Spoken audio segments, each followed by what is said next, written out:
Boa noite a todos e a todas. Eu fiquei aqui com a responsabilidade de gerenciar essa live e vou esperar um pouquinho aí, porque é normal, né, que em lives a gente, né, nos primeiros segundos, nos primeiros minutos, a gente tenha uma avalanche de gente entrando e logo em seguida a gente consiga estabilizar aí no número de pessoas que vai de fato participar, e aí a gente pode seguir com o conteúdo, tá? Então agradeço a todo mundo que está engajado, todo mundo que está engajado nessa transmissão, e espero conseguir trazer junto com o PUC Online um conteúdo que seja útil para vocês e que possa aumentar o nosso nível de consciência nesse momento aí de tantas confusões. Eu já de cara agradeço o PUC Online pelo convite. É um privilégio, né, ser um parceiro dessa organização aí que, né, vem trazendo tantas referências em tantos temas diferentes, né? Eu sou um profissional ligado mais à inovação, negócios, futuro, mas os cursos da plataforma trazem olhares muito diversos, áreas muito diversas, e é muito... eu me sinto muito honrado de estar ao lado de pessoas que eu admiro em diversos campos de estudo. O pessoal que está na interação aqui no chat, eu vou pedir assim, antecipadamente desculpas, porque vai ser impossível conseguir interagir com todo mundo. Tem uma pessoa, Bianca, tá lá do PUC Online, que está me ajudando na parte do chat das perguntas. Agradeço muito a generosidade dela. E como é que vai funcionar, gente? Deixa eu explicar então como é que tudo isso está acontecendo, né? Eu fui convidado pelo PUC Online para fazer essa live, e existe um roteiro aqui pré-definido com algumas perguntas, alguns temas, algumas temáticas que fazem sentido, né, tanto para os conteúdos que eu falo quanto para o momento que a gente está vivendo. E foi feita uma enquete, deixa eu colar aqui, foi feita uma enquete no perfil do PUC Online para perguntar o que vocês gostariam de saber, né? Dentre as coisas que eu domino, o que vocês gostariam de saber. Não se preocupem que eu já vou me apresentar, tá? E os temas por ordem foram, em primeiro lugar, os impactos do coronavírus no futuro do trabalho; em segundo lugar, inovação, tecnologia e crise; em terceiro, como o coronavírus catalisou as mudanças do trabalho; e em quarto, gestão de equipes e home office. Então, a gente vai tratar disso, né, mais ou menos, dependendo aqui do formato que a gente conseguir, do ritmo que a gente conseguir dar. Eu espero priorizar, obviamente, o que tem mais interesse para a maioria, mas se eu conseguir pincelar um pouquinho de tudo, vai ser muito bom. E deixa eu explicar agora quem eu sou e por que eu estou aqui, né? O PUC Online poderia ter convidado muitas pessoas, e por que convidou logo a mim? O meu nome, para quem não me conhece, então, o meu nome é Thiago. Muitas pessoas que talvez me conheçam com um outro avatar, né? Eu tirei a barba nos últimos dias em função do Covid-19, né? E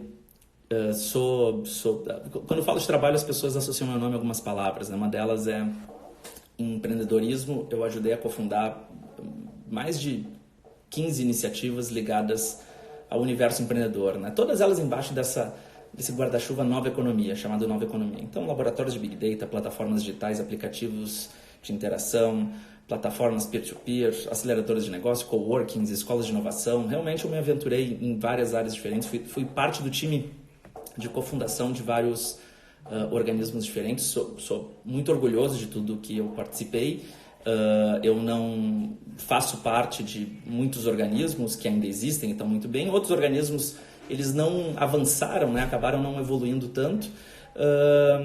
E sou ainda sócio de algumas iniciativas. A principal delas se chama Aerolito. A Aerolito é um ecossistema, é um laboratório que estuda, que explora cenários futuros, né? A gente tem cursos, a gente tem reports, a gente tem uma plataforma de aprendizagem online, uma plataforma de aprendizagem viva, que fala de futuro do trabalho, que fala de novas tecnologias, futurismo e assim por diante.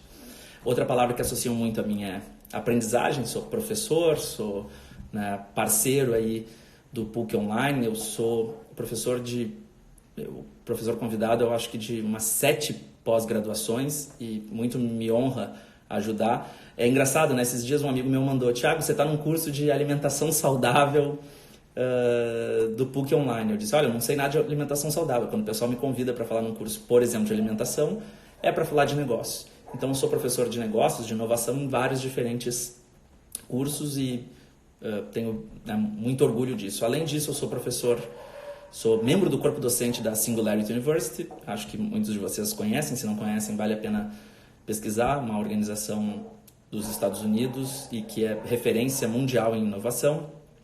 Eu faço parte sou membro do corpo docente e são cerca de 250 pessoas experts no mundo. Eu não sei se tem mais um brasileiro além de mim, mas por muito tempo eu fui o único brasileiro, o que me colocava numa posição muito privilegiada. Sou professor convidado também na Hebraica de Jerusalém, ou fui professor convidado na Hebraica de Jerusalém, fui professor convidado na Universidade de Lisboa, fui convidado para falar na ONU em 2018, sou recorrentemente convidado para falar para boards de empresas, ou seja, boa parte do meu tempo é sendo um educador. Mas a principal palavra que associa o meu nome é futurismo, né? Essa disciplina que ajuda a olhar para frente, explorar cenários futuros, o que virá. Nossa, agora eu tenho uma companhia aqui atrás, espero que não atrapalhe muito a live. O que virá, né? Principalmente nesse cenário complexo, nesse cenário de mudanças muito complexas, o que pode vir para frente. E aí, então, me convidaram para fazer essa live e eu espero que eu consiga dividir com vocês um pouco do conhecimento que eu tenho e um pouco das reflexões que nos trouxeram aqui o pessoal do PUC Online. Então, vamos lá. A primeira pergunta que me fizeram foi como a gente... sabia que eu esqueci de uma coisa muito importante. Vocês podem fazer perguntas no chat. Eu não vou interagir no chat diretamente, porque não vou ter condições de falar, ver a pergunta, articular tudo aqui. Mas se vocês fizerem perguntas, a Bianca lá vai anotar a pergunta de vocês. E dependendo do ritmo que eu conseguir imprimir aqui, se eu falar mais, se eu falar menos, se eu conseguir me aprofundar mais, me aprofundar menos, se eu tiver mais tempo ou menos para a gente explorar essas perguntas, a gente responde alguns questionamentos. Então não dá para prometer que a gente vai responder, mas a gente vai se esforçar, tá bom? É um compromisso que eu assumo aqui com vocês. Então vamos lá. O pessoal fez algumas perguntas e eu vou começar falando aqui dessa temática que é os impactos do coronavírus no futuro do trabalho. A primeira coisa que eu queria dizer é que o meu viés, o meu olhar de futuro do trabalho é um olhar bem mais agressivo do que a maioria das pessoas considera futuro do trabalho.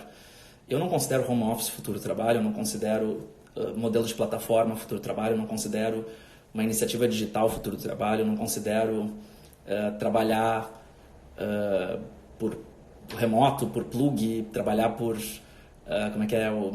gig economy, nada disso para mim é futuro do trabalho. Para mim isso tudo é presente do trabalho. Se a gente não está nisso, provavelmente a gente está no passado do trabalho. Então toda vez que o pessoal vem com um discurso de estou agora no futuro do trabalho porque eu virei uma plataforma, tenho um e-commerce, agora eu opero de home office, agora eu opero remoto, eu opero por job. Tudo isso para mim eu acho lindo, mas nada disso é futuro, na minha opinião. Tudo isso é presente. Se eu não sou isso, atenção, eu sou o passado do trabalho. Então quando a gente fala de futuro do trabalho, para mim é uma coisa muito mais disruptiva do que falar de uberização, que falar de gig economy, ou que falar de plataforma. O meu entendimento de futuro do trabalho é que no futuro não vão haver empresas, tá? Não vai haver empresas, desculpa. A gente não vai ver empresas como a gente conhece hoje. Vão ser organizações muito mais distribuídas. Nos meus estudos tenho visto que muita gente chama isso de DAO, né? Decentralized Autonomous Organization. Então, uma organização descentralizada e autônoma.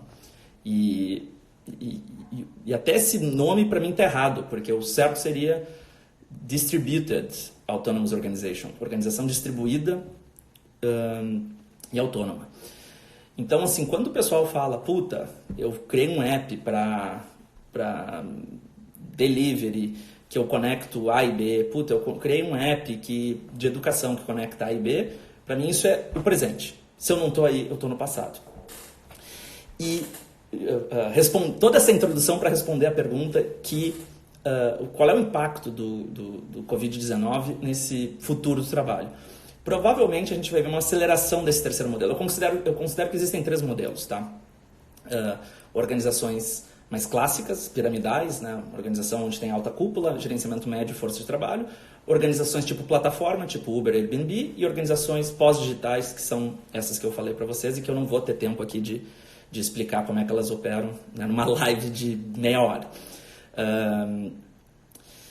E o Covid-19 eu acho que vai acelerar essa mudança. Por que acontece? Organizações tradicionais, né, organizações que operam no modelo clássico, por causa do home office, por causa dessa pandemia como um todo, tiveram que se readequar a novos formatos de trabalho, tiveram que fazer com que as pessoas operassem de casa, tiveram que ter novas formas de gestão, porque normalmente a gestão clássica o que é?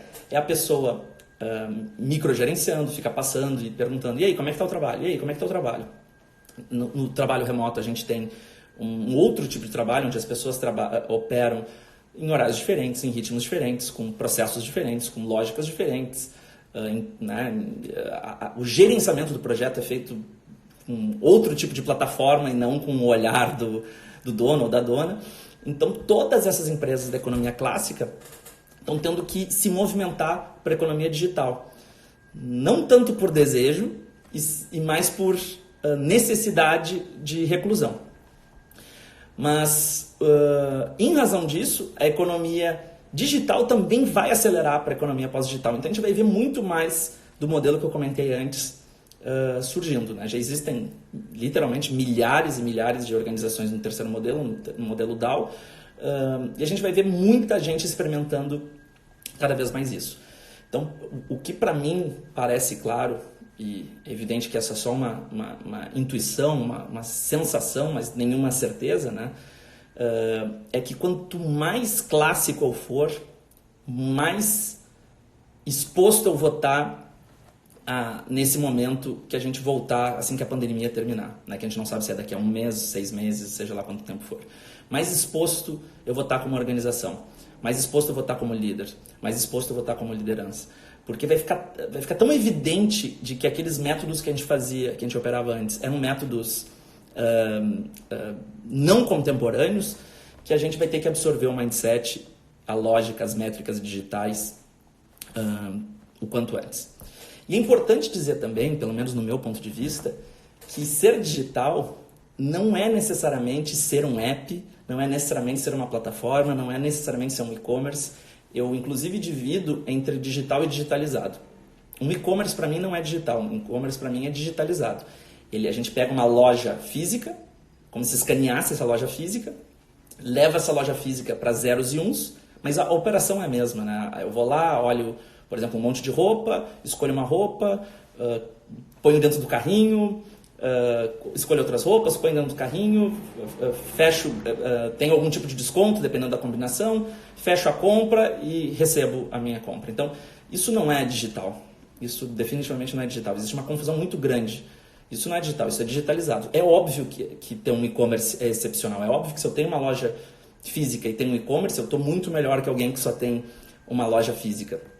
Mas eu ainda não estou na era digital, eu estou na era digitalizada. É como se eu pegasse de novo um scanner, escaneasse a minha loja física e levasse a zeros e uns.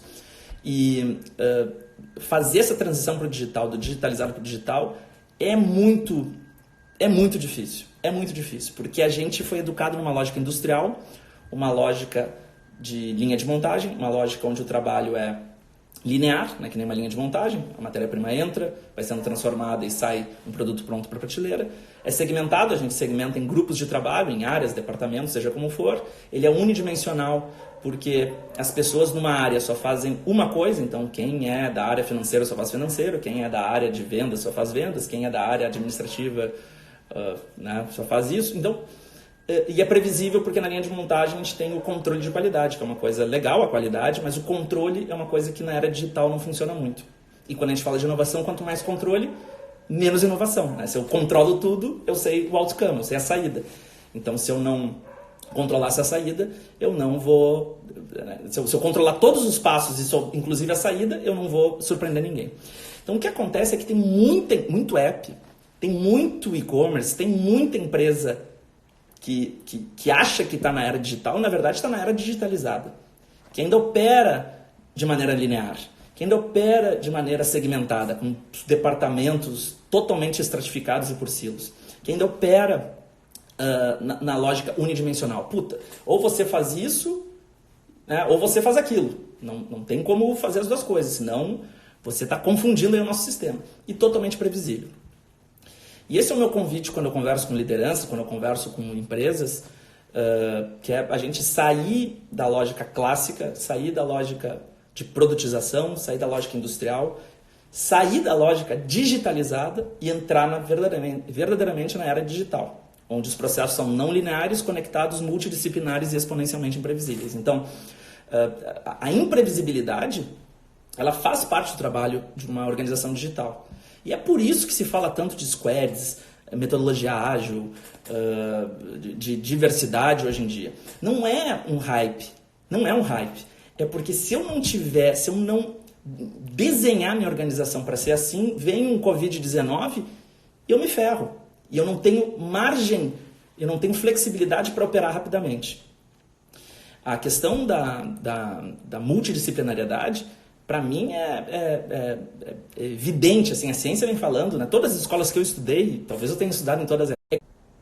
Desculpa, é colocar um software. Quando as pessoas pegam uma organização clássica e querem botar o software da colaboratividade, é como se eu pegasse um software de computador super avançado, botando num computador super antigo. O que acontece? Dá pau, dá tela azul. Então, é uma falácia achar que colaboratividade vai rolar nas organizações que foram desenhadas para competitividade.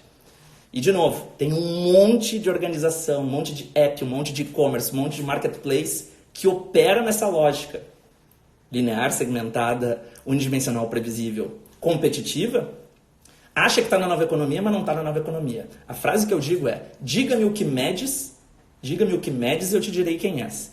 Se você me disser que mede faturamento, lucro, ROI, eu já sei em que economia você está. Mas se você mede outras coisas, outras métricas, como grau de empoderamento, índice de felicidade, raio do ecossistema, se eu meço se a minha organização tem ou não tem segurança psicológica, que é provavelmente o indicador mais potente na era digital, né? A habilidade que as lideranças têm que ter mais crucial na era digital. Se eu não meço essas coisas, eu estou apontando o meu barco para a economia clássica. E aí tá cheio de gente vestindo terno de silício, achando que está na nova economia e acaba se enganando. Nova economia não é a expressão do negócio. Não é se o negócio é um app ou um site. Nova economia é quando a gente opera com lideranças circunstanciais e rotativas. Isso é a coisa que mais indica uma organização tal ou não está numa nova economia. Porque essas que operam em lideranças circunstanciais e rotativas, com novas métricas de sucesso, já entenderam uma coisa, que ninguém precisa perder para todo mundo ganhar. Então, tudo isso que eu acabei de dizer aqui nos últimos minutos é porque eu tenho a convicção, e talvez eu seja muito otimista, né? Tem gente que diz: puta, Thiago, você é muito romântico. Eu acho que quem não é romântico está morto por dentro, né? E tem mais é que vender a alma para o diabo. Eu sou muito romântico, sou muito otimista. Eu acredito sim que a gente pode sair melhor desse período muito delicado, muito crítico, muito triste, né? Que vai nos causar muitas perdas irreversíveis, mas eu acho que a gente pode sair melhor em termos de consciência, em termos de mindset, em termos de olhar, em termos de pessoas que lideram, pessoas que são lideradas, em formar organizações que estão pensando em outra coisa além de si mesmas. Nos últimos tempos, houve uma profusão, né, de um brainwash assim, né, sobre propósito. E eu acho isso muito legal, porque propósito, de fato, é algo super relevante para uma organização e para um indivíduo. Mas a grande maioria, ou boa parte das organizações, na verdade, trocou a sua missão, visão e valores por um propósito que não é um propósito, né? É só uma frase, assim, muitas vezes com cara mais de slogan que de propósito, que não é o commitment, né? O compromisso que a organização de fato tem com o mundo. Então, propósito, se ele é só uma frase, ele é só uma frase. Eu costumo dizer que o mais importante propósito é legado. Se eu não tiver propósito nenhum, minha organização não tiver propósito nenhum, mas eu fizer um monte de coisa irada e deixar um monte de coisa irada para o mundo, eu vou ser irado. Se eu tiver um propósito irado e não fizer nada para o mundo, será que eu sou irado? Eu acho que o propósito é a antessala do legado. Propósito sem legado é só egotrip. Só egotrip. E quando a gente não toma cuidado com essas novas métricas da nova economia, a gente pode estar na egotrip, achando que está na nova economia e, na verdade, está na economia clássica. Portanto, gente, desenrolei um pouco aqui sobre o que eu acho que os impactos do Covid-19 podem nos trazer para futuro do trabalho, né? Presentes do trabalho, na verdade. E eu também acredito que assim, vai se ver uma transformação do perfil do executivo e da executiva clássica, né? Como é que é a lógica, como é que é o plano de carreira do executivo e executiva clássicas, né? É totalmente industrial. É uma esteira. Quem nunca parou para pensar nisso, vou eu aqui dividir alguns insights. Quando a gente pensa num plano de carreira, na verdade a gente está se produtizando, a gente está se botando numa esteira que nem era industrial. Então entro como estagiário, trainee, viro pleno, aí vou lá, viro gerente, viro diretor, viro C-level, viro CEO, né, quiçá, e saio na esteira do sucesso, né, porque eu cheguei lá. Que lá, brother, que lá é esse, cara? Inventaram essa parada de lá e não tem lá. Toda vez que eu construo a minha carreira com essa esteirinha, o que eu estou fazendo comigo mesmo é me produtizando e me colocando nas métricas de sucesso industriais clássicas, economia já conhecida.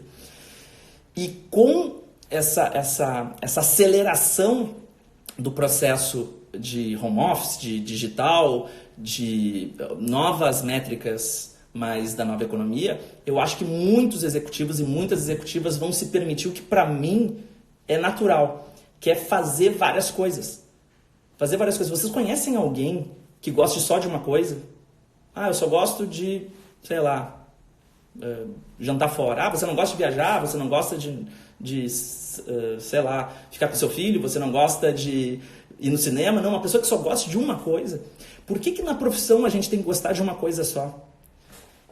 Isso é uma falácia, cara. Isso nos embutiram. A lógica industrial nos disse. A lógica industrial fez com que os nossos pais fizessem uma pergunta que ela é muito bem intencionada, mas muito equivocada. Que é, o que você quer ser quando crescer? O que você quer ser quando crescer? Escolha uma coisa, né? Aquela outra frase que tem, né? Que também é muito bem intencionada, mas muito equivocada. Ache o que você ama e você nunca mais vai trabalhar. Eu não acredito nisso. Eu acredito que as pessoas têm muitas coisas que elas gostam. Elas têm prazer em muitas atividades diferentes. Só que elas se colocam nessa esteira, nesse plano de carreira, nesse design piramidal, e ela diz, bom, se eu estou aqui e eu vou ter que competir, eu vou ficar por aqui mesmo. E para mim, essa lógica de executivos e executivas que opera nesse plano de carreira, que opera nessa perseguição por esse tipo de sucesso, eu acho que vai mudar radicalmente. A gente vai parar de ter aquele vício de dizer, uma pessoa que faz 2, 3 coisas e diz, essa pessoa não se achou na vida, essa pessoa está atrapalhada, não encontrou a sua paixão, né? Tipo assim, isso para mim é um software antigo rodando numa sociedade nova, né? Num comportamento novo. Então acho que a gente vai destruir esses preconceitos, porque as pessoas mais interessantes que eu conheço, os profissionais mais brilhantes que eu conheço, não estão fazendo uma coisa só, estão fazendo várias, estão se exercitando em várias. A ciência diz, né, que inovação, como eu falei, é igual a multidisciplinaridade. Então, se eu sou um cara que só tenho uma espinha dorsal, uma cor, assim, né, uma vivência, uma história, eu vou ter uma capacidade inovativa. Se eu tenho várias histórias, várias espinhas dorsais, várias cores no meu repertório, eu vou ter outra capacidade inovativa. E aí olha só o que a gente faz, a gente pega um monte de gente parecida, que tem uma formação só, põe numa sala e diz, inovem. A chance disso acontecer é muito baixa, especialmente porque elas vão estar competindo entre elas, já que elas têm a mesma característica. Mas você pegar um monte de gente diferente, com olhares diferentes, com visões diferentes, estéticas diferentes, premissas diferentes, colocar numa sala, elas vão automaticamente co-criar. E sempre um grupo vai ser mais inteligente que qualquer indivíduo sozinho. Então, eu torço para que também essa necessidade de que sucesso é ser um executivo, uma executiva de uma grande multinacional e só isso é sucesso, deixe de ser verdade e a gente aceite muitas outras formas de sucesso. E eu não quero aqui dizer que essa não é uma forma válida de sucesso. Também é uma forma válida de sucesso. Eu não quero fazer um julgamento dessa forma. Mas eu acho que por muito tempo essa foi a única forma de sucesso.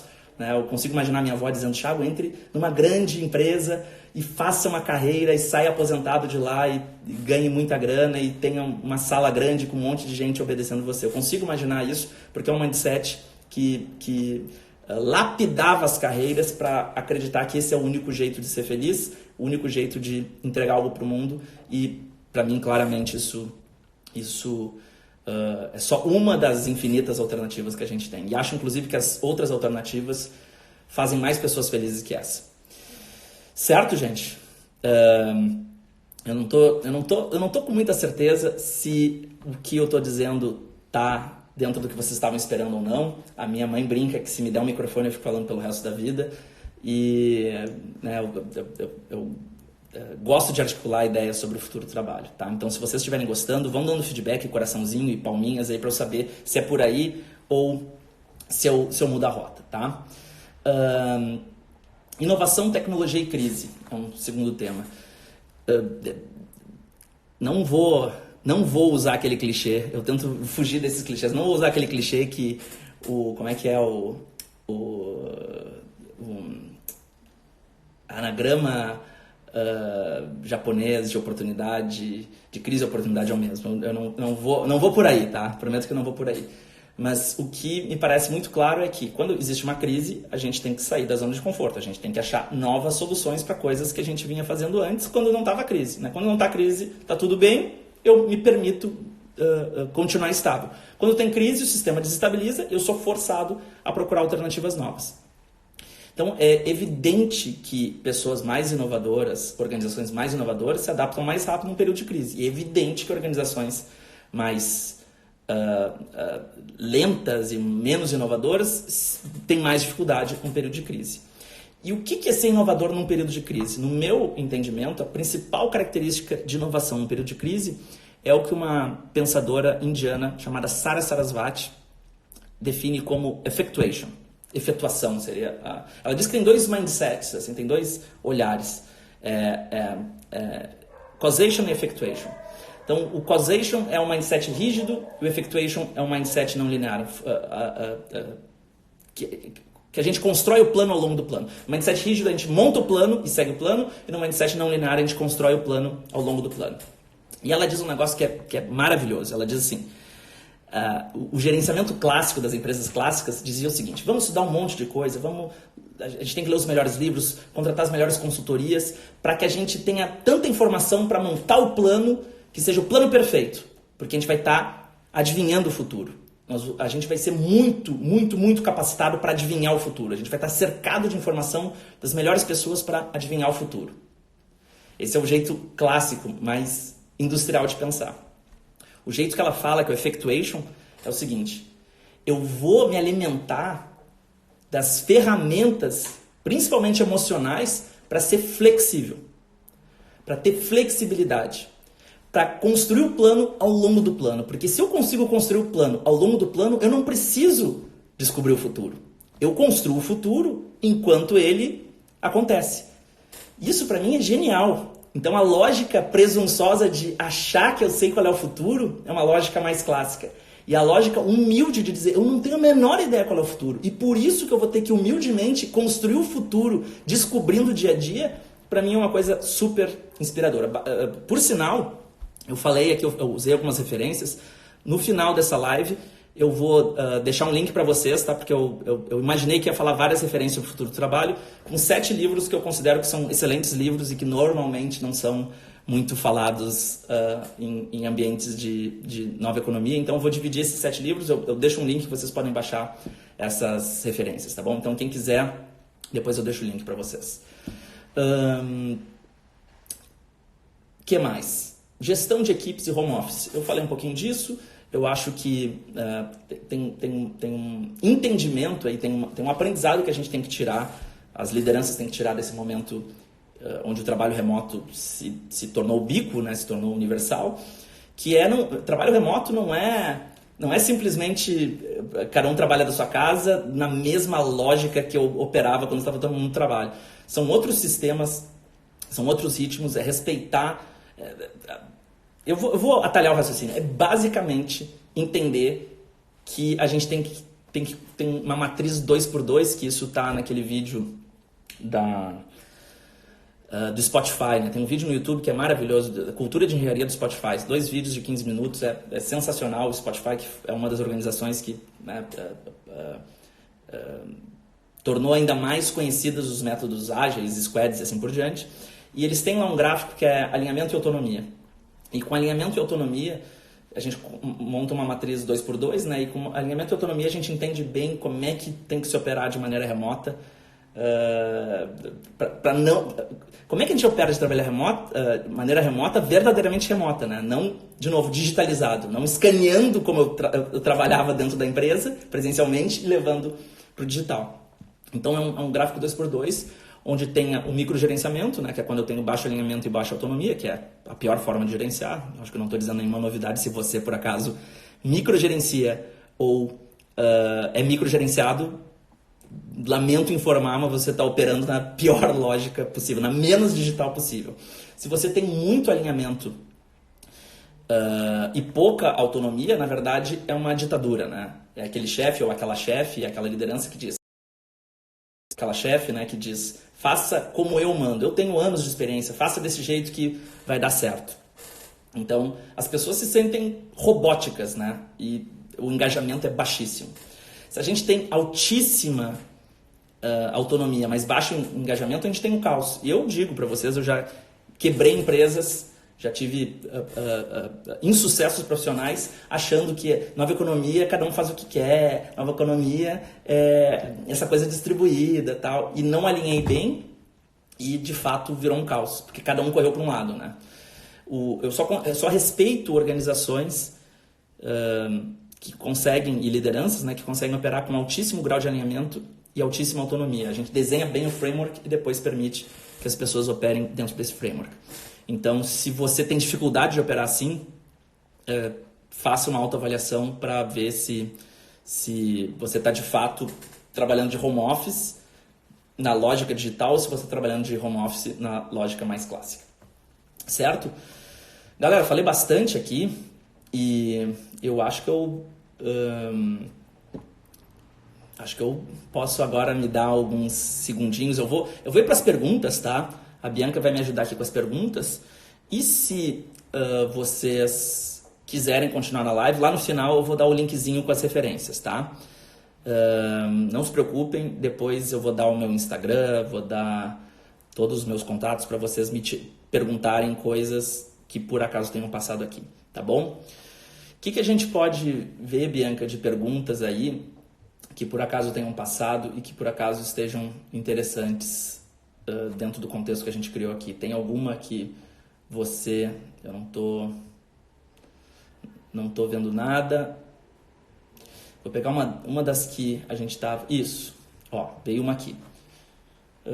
Você vê um futuro onde não existe economia clássica? Como uma organização pode ter segurança psicológica? Poderia dar um exemplo de empresa que seja digital e não digitalizada? Excelentes perguntas, não sei quem fez, excelentes perguntas. Vou responder uma a uma, tá? Você vê um futuro onde não existe economia clássica? Vejo. Não vai ser amanhã, não vai ser em 10 anos, não vai ser talvez em 30 anos, mas vejo sim. E não faço julgamento, assim, eu não digo que a economia clássica é pior que a digital e que a digital é pior que a pós-digital, né? Não faço esse julgamento. Mas eu entendo que existe um vetor de mudança. A sociedade vai mudando daqui para lá, né? E né? Evidente que a alteração do nível de consciência faz com que essas organizações estejam mais alinhadas ao novo perfil da sociedade. Mas, de novo, assim, eu não tenho a menor pretensão de ser aqui terrorista intelectual e dizer que isso vai acabar amanhã. Não vai acabar amanhã e quem trabalha numa organização clássica pode ficar tranquilo que não é esse o cenário que se desenha. Como uma organização pode ter segurança psicológica? Putz, excepcional pergunta. Essa é uma das coisas que eu mais ajudo lideranças quando eu vou em empresas, e eu vou dividir aqui. Se vocês não conhecem o que eu vou dividir, eu acho que eu vou dividir um diamante com vocês. O Google contratou o Charles Duhigg, aquele cara que escreveu O Poder do Hábito, para liderar um projeto chamado Projeto Aristóteles. O que o Google, tá? Não é qualquer organização, o Google, que é um pináculo da cultura digital, né? O Google disse, olha, a gente está na dúvida aqui de como é que os times performam, como é que tem times que performam bem e como é que tem times que performam mal. O que faz um time performar bem? Como é que eu monto um time perfeito? Quais são as características de um time perfeito? Que pessoas têm que estar no time? Então eles foram fazendo testes. Eles foram vendo, putz, vamos botar inimigos dentro do time, vamos botar amigos, vamos fazer um grupo grande, um grupo pequeno, vamos fazendo vários experimentos.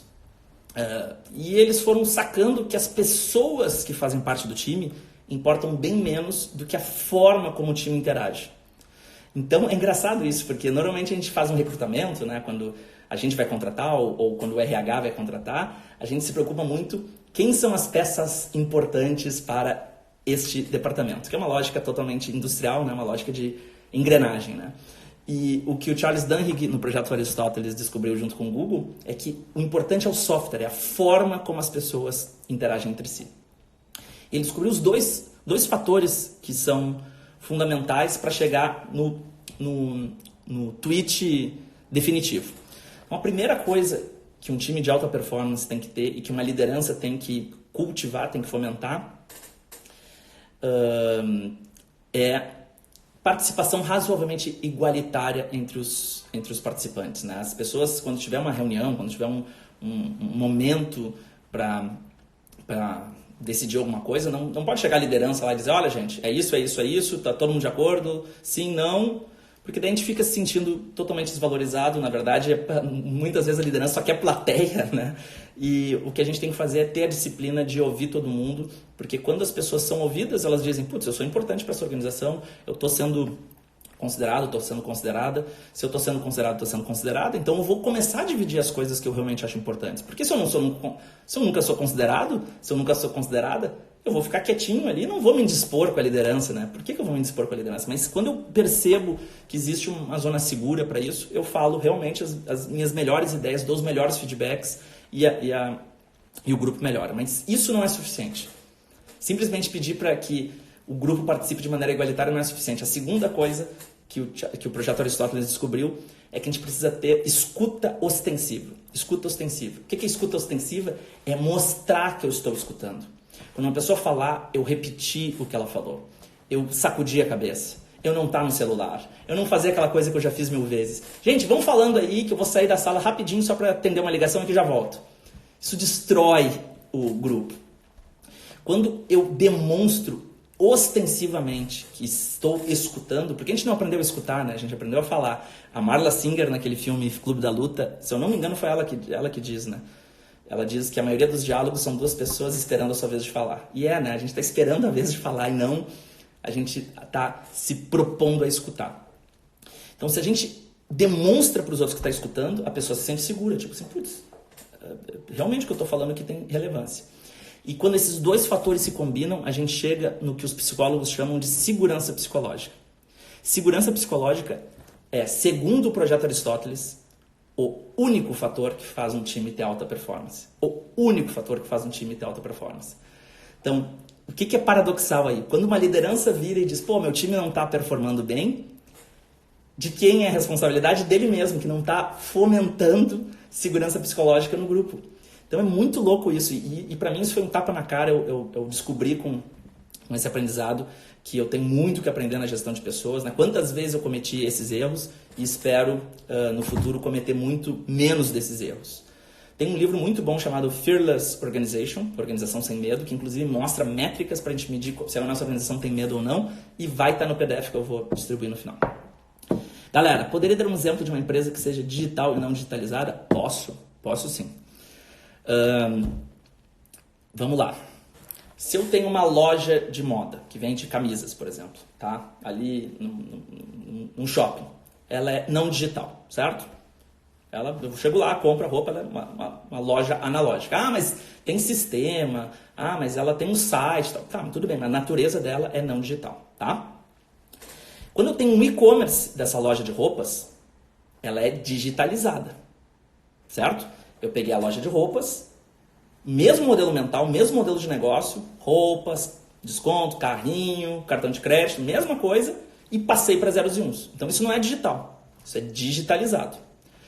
Vou dar um exemplo aqui de uma moda digital. É uma marca chamada M. Taylor, tá? É onde eu compro algumas das minhas roupas. M. Taylor, ela tem um entendimento de sustentabilidade em moda, porque... Deixa eu só colocar aqui o carregador, porque senão vai acabar aqui e aí vai ficar meio feio. Se eu consigo melhorar aqui. Aí. A M. Taylor tem uma ideia de sustentabilidade, porque sustentabilidade em moda, às vezes o pessoal fala muito de sustentabilidade em moda, dizendo, sustentabilidade em moda é comprar um monte de roupa que tenha materiais sustentáveis. Isso não é sustentável. Sustentabilidade em moda é comprar pouco, né? Se eu comprar roupas atemporais, roupas com cortes atemporais, com cores atemporais, e usar por bastante tempo, eu estou sujando menos, estou poluindo menos. A moda é a segunda indústria que mais polui no mundo, né? Só perde por petróleo, que não é lá muito difícil. Então, a M. Taylor acredita que a moda tem que ser mais sustentável, portanto, as pessoas têm que se sentir bem com as roupas que elas comprarem. Porque o modelo fast fashion, ele é planejado, ele é meio bandido, assim, ele é planejado para que a gente se sinta mal nas roupas. Se eu for lá comprar uma roupa e usar pouco tempo e já ficar a fim de comprar uma outra roupa, eu estou girando o sistema. Se eu for lá e gostar tanto de uma roupa e usar um tempão, o corte for atemporal, a cor for atemporal, não tiver temporada, não tiver estação, por que eu vou voltar lá? Então o design do fast fashion é feito para eu não gostar da roupa, né? Eu gostar por pouco tempo da roupa. E a M. Taylor acredita que não, que eu tenho que usar uma roupa por bastante tempo. E qual é um outro problema do fast fashion? Né? Que o modelo dinamarquês da marca X vai lá e define o que é P, M, G e GG. E aquele cara tem um tipo de corpo que não é o meu corpo. Então, por que a roupa vai ter bom caimento para ele e vai ter um péssimo caimento para mim? Porque se tiver um péssimo caimento para mim, eu vou comprar, né? Eu vou usar 1, 2, 3 vezes, a roupa não vai ficar legal e eu vou ter que comprar de novo. Então, M. Taylor disse assim, olha, você pode personalizar toda a sua roupa aqui. Você vai, escolhe o padrão, você escolhe como é que é o botão, a gola e tudo mais. Mas e como é que fica o caimento? Como é que eu sei se é P, M, G, GG? Como é que eu faço uma roupa que tenha caimento perfeito para o meu corpo? Simples, eu coloco o meu celular no canto do quarto, ligo a seção escanear, ele escaneia o meu corpo, eu giro na frente do celular, escaneia o meu corpo, ele tira os pontos-chave do meu corpo, que são os essenciais para fazer uma roupa sob medida para mim e não para o modelo dinamarquês da fast fashion. Esse algoritmo ele é 20% mais preciso que um alfaiate ou uma alfaiate profissional. Imediatamente ele manda essas informações para quem vai produzir a roupa e ela é feita para o Thiago. Não tem mais tamanho. Ela é feita para mim. E se eu tiver hoje, que eu tenho quarentena com uns quilinhos a mais, mas daqui a 3 meses com uns quilinhos a menos, eu faço de novo o giro e ele vai fazer de novo para mim. Então, isso é digital. Isso é uma moda pensadamente digital, pensada para a era digital, certo? Para quem perguntou, então, eu acho que fica claro. E se vocês quiserem, eu tenho centenas de exemplos como esse, tá? Como uma instituição tradicional pode dar o primeiro passo para romper com os formatos antigos? Será que é o Uric que eu conheço, que foi meu colega de Famecos? Se foi, pô, que legal, cara. Prazer estar falando contigo. Eu costumo dizer, é só o meu ponto de vista, que a transformação digital não é um processo estratégico. É um processo cultural. Eu fiz um curso na Zappos. A Zappos é uma das empresas mais respeitadas do mundo em termos de cultura. É um curso chamado Zappos Insights. É muito legal e é um curso presencial, tá? Fica lá em Las Vegas a empresa, é muito legal. E nesse encontro eles eles nos dão a oportunidade de interagir com o CEO, que é o Tony Hsieh. Tony Hsieh é considerado um dos 10 CEOs mais inovadores do mundo. E a gente ficou assim numa sala, 15 pessoas com o Tony Hsieh, todo mundo meio intimidado, e eu que não sou tão tímido assim, comecei a fazer pergunta. E eu cheguei pro Tony Hsieh e disse, cara, vocês são encantadores em termos de cultura, vocês fizeram são um exemplo de empresa digital e tudo mais. Como é que dica você dá para as lideranças que estão perdidas? E ele disse isso, né? Não é uma decisão estratégica, é uma decisão cultural. Eu disse, legal isso, cara, mas onde é que eu posso ler mais sobre isso? Ele me indicou um livro chamado Tribal Leadership, Liderança Tribal, que vai estar no PDF, e que mostra que o caminho para a transformação deve começar no fortalecimento das tribos internas. Tem 5 tribos dentro da empresa. Pessoas mais apáticas, pessoas mais egoístas, pessoas mais que vestem a camiseta e pessoas que vão além da própria empresa. São 5 tribos, na verdade, tá? Eu pulei uma aqui que não é tão relevante para o contexto. Então, se vocês lerem esse livro, ou se vocês forem atrás desse conteúdo, vocês vão ver que se a gente não tem uma tribo forte, não tem como comprar o discurso de transformação digital. Vai ter sempre gente nos boicotando, tá? Galera, eu não sei aqui... eu já tô queimado no meu tempo. Vou responder uma última aqui, tá? Você acha que tecnologias como inteligência artificial e robótica irão ficar mais mainstream para as empresas devido ao coronavírus? Uma excelente pergunta. Não sei responder, cara. Não sei responder. Teria que pensar um pouco mais. Obviamente que inteligência artificial e robótica são muito caras hoje, se a gente pensar nas melhores alternativas que a gente tem no mercado. Mas como essas são revoluções pós-digitais, são menos digitais e mais pós-digitais, eu diria que sim, a resposta seria sim, mas eu teria que pensar com um pouquinho mais de profundidade para não dar uma resposta irresponsável e superficial.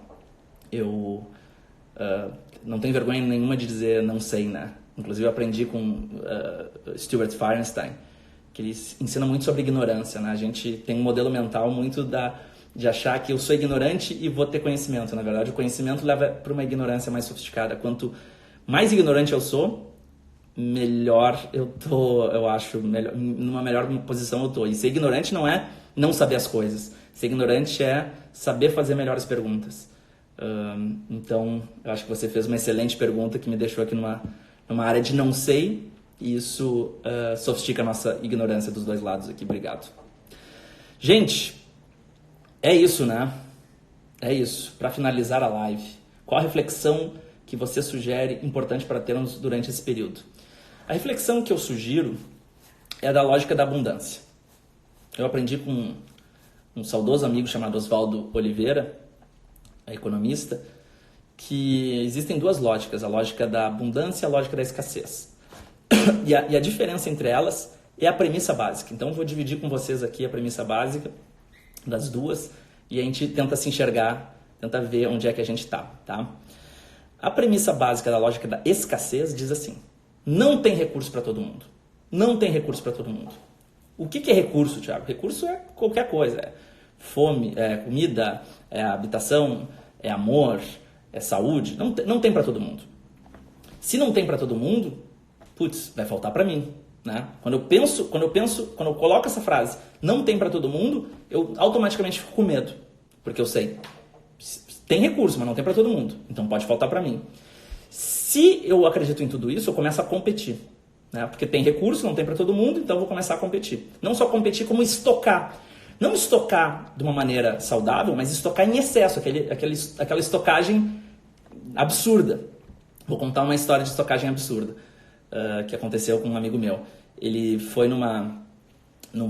tava num resort e aí tinha aquelas espreguiçadeiras ao redor da piscina para as pessoas, né, pegarem sol e tal.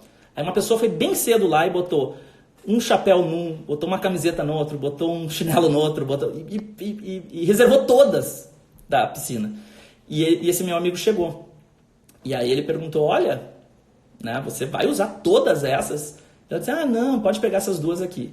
E esse meu amigo ficou a tarde inteira e viu que, né, eles acabaram não usando nenhuma daquelas espreguiçadeiras. Então, é esse tipo de coisa, assim, deixa eu garantir mesmo sem necessidade nenhuma. É chegar no supermercado e comprar 30 álcool gel sem necessidade, né? Se eu começo a estocar em excesso, se eu começo a competir, a escassez se autoprofetiza. A pessoa que lá no início disse, não vai ter para todo mundo, pega e diz, eu não falei que não ia ter para todo mundo. E como ela se autoprofetiza, e eu reforço a minha escassez, a minha ideia de escassez, eu cada vez começo a competir mais, cada vez começo a acumular mais sem necessidade, e isso fica um loop infinito, né? E eu acho que a gente vai concordar aqui que as nossas organizações, que a nossa economia, que a nossa educação, que a nossa ideia de felicidade foi totalmente calcada na ideia de escassez, né? Quanto mais eu tenho, mais irado eu sou. E isso é uma grande mentira. E para mudar essa lógica, eu tenho que entrar na economia da abundância, na lógica da abundância, que desafia a premissa básica dizendo tem para todos. Tem para todos, tem recursos para todos. Vai ter saúde para todos, vai ter dinheiro para todos, vai ter amor para todos, vai ter para todos. Quando eu acredito nisso, eu fico confiante. Eu saio da ideia de medo e fico confiante. E aí, se eu tenho recursos no sistema, estocados, eu começo a colocar no sistema. Em vez de estocar, eu começo a colocar no sistema. Porque se eu coloco para circular no sistema, eu sei que quem tiver necessidade vai usar. E eu sei também que quando eu tiver necessidade, alguém vai fazer a mesma coisa. E aí, a abundância se autoprofetiza. E eu digo, né, putz, viu como a abundância funciona? E com mais confiança a gente vai fazendo essa roda girar. E é óbvio que tem gente que está ouvindo isso e já misturando com viés político, já achando que isso é uma ideia hippie, que achando que isso é um papo que não funciona, achando que isso não tem nenhum sentido. E eu digo, gente, é realmente difícil entender essa lógica da abundância pela lente da escassez. É muito difícil. Eu fui, né, vou dividir aqui uma das coisas que eu tenho mais orgulho. Eu fui convidado para ir na ONU para falar sobre isso. E foi lindo, assim, ver o feedback das pessoas que estavam lá. A crise que a gente está vivendo pode nos fazer pensar assim, pô, Thiago, mas como assim? Você é um privilegiado, você é um sem noção, você não está entendendo nada do que está acontecendo, porque não tem leito para todos.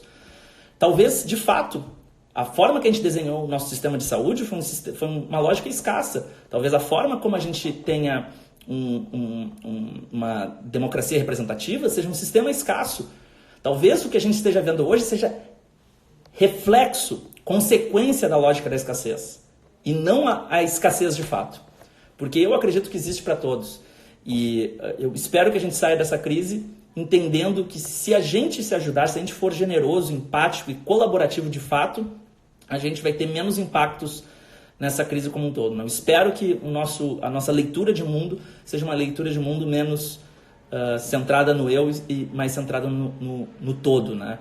E não preciso dizer que esse momento delicado com um inimigo comum, né, que a gente tem aí, pode sim ser um acelerador de tudo isso, e eu torço para que seja. Tá bom, gente? Para quem acha que eu sou um riponga que, né, não acredita, eu sou um empreendedor, eu sou um cara que acredito em sustentabilidade econômica, que acredito em ganhar grana, que acredito em conforto, tá? Mas eu também acredito em abundância. E se você não acredita, converse mais comigo que eu vou ter prazer em trocar uma ideia pra gente ver se existe algo que possa ser mudado aí nessa premissa básica, tá bom? Galera, eu encerrei aqui. Eu quero primeiro, para quem, né, não me conhece aí, me reapresentar. Eu sei que um monte de gente chegou atrasado e eu quero deixar o link lá para baixar as referências no final. Então, meu nome é Thiago, eu sou empreendedor, ajudei a cofundar várias empresas nessa guarda-chuva da nova economia. Sou professor, né, no PUC Online, com muito orgulho de vários cursos. Professor no exterior, membro do corpo docente da Singularity, professor convidado na Hebraica de Jerusalém, fui professor convidado na Universidade de Lisboa. Normalmente dou palestras para C-level de empresas, tentando falar um pouco sobre nova economia. Tenho a minha empresa chamada Aerolito, que é uma empresa que explora cenários futuros e que tem também os seus cursos sobre o futuro do trabalho. Sou professor, palestrante, tento ser um experimentador teórico e prático, um investigador teórico e prático do que é o futuro do trabalho e da aprendizagem. Tá? É assim que eu gosto de me definir. Vi que um dos poucos momentos que eu falei aqui, que eu olhei para o chat, o pessoal perguntou do meu currículo Lattes. Eu não tenho currículo Lattes porque eu não sou um acadêmico, eu sou um prático. Eu exercito o futuro do trabalho na prática. É como se as empresas, não as pessoas das empresas, as empresas que eu ajudei a cofundar fossem ratinhos de laboratório. Então tem uma tese, lógica da abundância. Vamos ver se ela funciona? Vamos. Vai lá e testa numa empresa. Ecossistema, raio de ecossistema. Vamos testar numa empresa? Eu vou testando as teses nas empresas. E o que funciona, eu faço divulgação científica, eu vou para as palestras para fazer. Quando era jovem e queria ser professor, eu mandei o meu currículo para várias instituições de graduação e nenhuma me aceitou. E depois eu criei a minha própria escola para falar as coisas que eu acreditava, as ideias que eu acreditava. E acabou sendo um organismo que virou parceiro de várias grandes organizações. Então, eu não acho que o currículo Lattes seja necessariamente algo que faz alguém melhor ou pior. Eu admiro muito quem tem um super currículo Lattes, mas admiro muito gente que vai também pelo caminho que eu vou, que é um caminho da experimentação prática. Tá? Beleza. Link. Quem quiser baixar, eu imaginei que a gente ia falar de várias dessas referências, então eu fiz ali um linkzinho com alguns diagramas que eu uso no meu trabalho, que eu acho que vão ser úteis, e 7 livros que são muito legais sobre futuro do trabalho, pelo menos eu acredito. Alguns já são um pouquinho mais datados, outros não tanto, mas eu acho que são legais, tá? Então o link é o seguinte, pdf.aeroli.to/PUC-RS online. Então vou repetir com muita calma para que todo mundo possa baixar. pdf.aeroli.to, tá? Aerolito é a minha empresa, então é aeroli.to. pdf.aeroli.to/PUC-RS online, tá? Nesse link, vocês vão... Eu disponibilizei um monte dos meus modelos mentais que eu quero botar no meu próximo livro. Matrizes sobre transformação digital, sobre ciclos de aprendizado, que é o novo plano de carreira, os livros, as referências e tudo mais, tá? Galera, eu espero que vocês tenham gostado. O meu Instagram é Thiago Matos, Thiago sem H, Matos com 2 T's.